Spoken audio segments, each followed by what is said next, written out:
Hi folks, welcome to class 3 of research methods, and in this session we are talking specifically about case studies. And for those of you who have been able to go through case studies before, I hope this is a good refresher. And for those of you who have not taken any sort of case studies or haven't worked on this specific method, I hope this is a good solid introduction to get you guys started on this important method and the philosophical underpinnings of what is a case method, the actual practical applications of how do you do a case method. So the article that I included on Zucker is pretty good. Flyvbjerg, I've included 2 articles by him, is another good scholar who's written extensively on case study as a method. There are a bunch of scholars you can look at who are extensively using this method to develop theories, to test theories, to better understanding of the world across various disciplines. So at the end of the session, you'll be able to understand how to design a case study, what are the limitations of using a case study, and also in terms of what are the actual practical tools that you might use to not only gather data but also analyze information and interpret it. I think that's the important part of a case study, because ultimately you are trying to build a better understanding of the phenomenon from a case study. So I've just put a problem together, which highlights a possible approach to answering a question, which is, for instance, if the problem is how do individual families adopt a voucher program. So could be education voucher, could be a housing voucher, could be anything, right? So you might want to study this offhand. Again, I'm thinking off the cuff here. You might study this using, say, a survey. You could survey, say, users of a voucher program and do sort of a survey-based interpretation and some, descriptive statistics, some sort of quantitative analysis. Now, another approach could be a more deep dive into, understanding how this works. So one possible approach could be, let's say you split up the population of that county or the locality you want to study and look at households and how they use these voucher programs. So in which case you are treating each household as a case in itself, like a sample of a case, and you're comparing them with many different cases. Let's say if you pick 10 families, so these become like 10 case studies, and you could do a deep dive and in-depth analysis of how each of these individual families made decisions, what kind of thinking went into adopting or not adopting the voucher program, how effective they were, and things of that kind. So this is just a quick example that I thought I'll put together to demonstrate how in public policy making, case study could potentially be helpful. Now, there are multiple definitions of a case study. I've just included one, which was in your readings, which says that a case study is a systematic inquiry into an event or a set of related events which aim to describe and explain the phenomenon of interest. Now, it could be events, it could be replace events with decisions, or any other research question. Now, that's important to remember. It's not necessarily just events. So it could be decisions, it could be policy, timelines. So it really varies, and there are like a dozen ways of thinking about case studies, but I think this is one good useful way to start defining what we're talking about. Robert Ian is a very, very influential scholar whose book I have included at the end in terms of a cover of his book. He's really a prolific scholar who's written the most important books on case studies. So he says that a case study must satisfy these 5 criterion, or they must have these 5 elements, which is a research question or questions, propositions, as in what are you starting with, what are your starting points of your case study in a way, what are your units of analysis, as in again, one has to be careful here. Units of analysis does not necessarily mean people. A decision can be a unit of analysis. A time frame can be a unit of analysis. So it really varies. A country can be a unit of analysis. So it really depends on your research question and what you're studying. So the third element, or the fourth element, is rather how do you link the data that you're gathering to the proposition. So this is where you start getting into the interpretive and sort of the analytical part. And finally is what criterion do you use to interpret these findings to create your theory or to test out the theory that you're talking about. Now, there are broadly many different kinds of case studies, but for the sake of analysis, we can think of three kinds, right?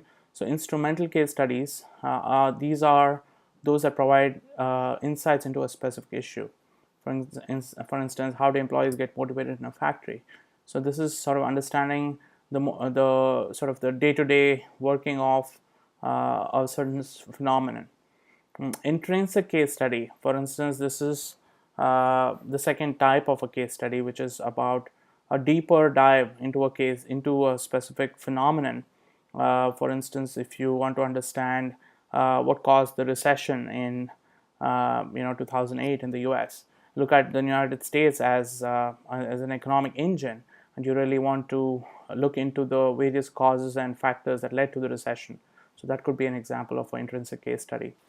And finally, a collective case study is when you're comparing and contrasting more than one case for a certain replicability of logic, which we'll come to later. But basically, you're trying to understand what happened here, what is the logic or commonality between these cases, and what are the differences, and what makes sense.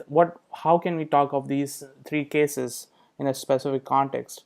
So this again is used heavily across various fields. I can think of one book called the name it'll come to me in a second, but it's basically a case study of Anatomy of Revolution. There you go. Anatomy of Revolution is a book that examines 4 case studies as in revolutions in 4 countries: France, England, Russia, and America. Yeah, 4 countries which went through revolutions, and what caused the revolutions is basically the research questions. It's a beautifully written book by a scholar called Craig Brinton. Highly recommended to give you a good grasp of how a case study is written in a historical perspective. So have a look when you get a chance. I'm sure our library will have a copy, or I bought it on Amazon for like $2. So you might be also thinking, okay, how do we select a case study? Like what is a good case study? What makes for a good single case study when you're doing multiple case studies? What is the selection criterion, right? So select a single case is usually a paradigmatic case. That means that usually either represents something unique or fundamentally intrinsic to that category that we're trying to examine. So there's a certain logic to picking that. So it could be, for instance, the most popular, say, a sporting company in the US, right? So pick one which is either the most popular or the one that stands for the best values of that entire category of businesses, for instance. Or in the case of multiple, Yin and other scholars have talked about what they call a replication logic.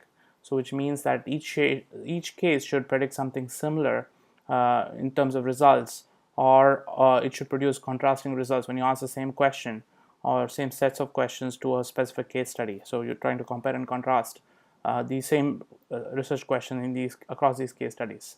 Craig Brinton's example of Anatomy of Revolution is again a good example there. So you're trying to find out why did the revolution happen in France, and why was it different in the US, right? So in France, it was an overthrow of the king, whereas in the US, it was also the British Empire, which was kind of going crazy with taxation and other policies which the Americans felt were very unjust, and hence they needed freedom from Great Britain. Now we've talked about the big picture stuff. Now the actual execution of a case study is done through what is called a case study protocol. Just like we talked about the IRB protocol in the last class. Look through the steps, and we'll discuss this when we get back.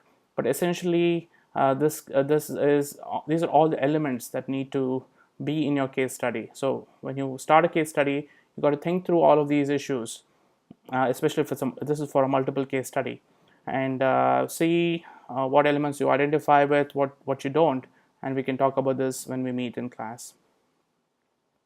So Ben Flyvbjerg is a very important scholar who's written extensively on case studies, and we've talked about paradigm wars in the class earlier, as in the quantitative versus qualitative. So he says essentially that we don't need to get distracted by that. What we ultimately are interested in is learning, right? We are understanding in the practical wisdom or the understanding of phenomenon and what use we can make of it. So that's where he's coming from, and he uses the term phronesis or practical wisdom as the ultimate role of any knowledge or any learning process. And he argues that case studies are really important. Uh, and one of the things I said earlier, the first class, is the notion of generalizability, right? So he says that it's not the most important thing in research, and that case studies can also be generalized to the extent that they help us learn more about a phenomenon, and they're certainly more important than just technical knowledge or empirical epistemic knowledge, which is based purely on data. So I have his other article also uploaded where he talks a little about the 5 misunderstandings of case study research. That context, one of the first ones I think is very relevant, is that theoretical knowledge, which is context independent, like for instance just data-based regressions or data-based statistical analysis, is more valuable than concrete knowledge. So that's not true, he says. And also he says that you cannot generalize from a case study. That is also not true. He says you can, in which case case studies can contribute to scientific development. And he says that you can develop hypotheses and also test them, and also of course build theory from using case studies. And finally, it's important to develop. It can be a little difficult to develop general propositions, but when you use multiple case studies, the answer is that yes, you can. And with that, I think let's move on to the final recommendation for the week. This is a classic book on case study research, if you're interested, by Robert Yin. Our library has a copy, and if you're interested, you could also get a copy for yourself. But these are some thoughts I had, and I hope this lecture was useful. And I look forward to meeting you all pretty soon. Thank you.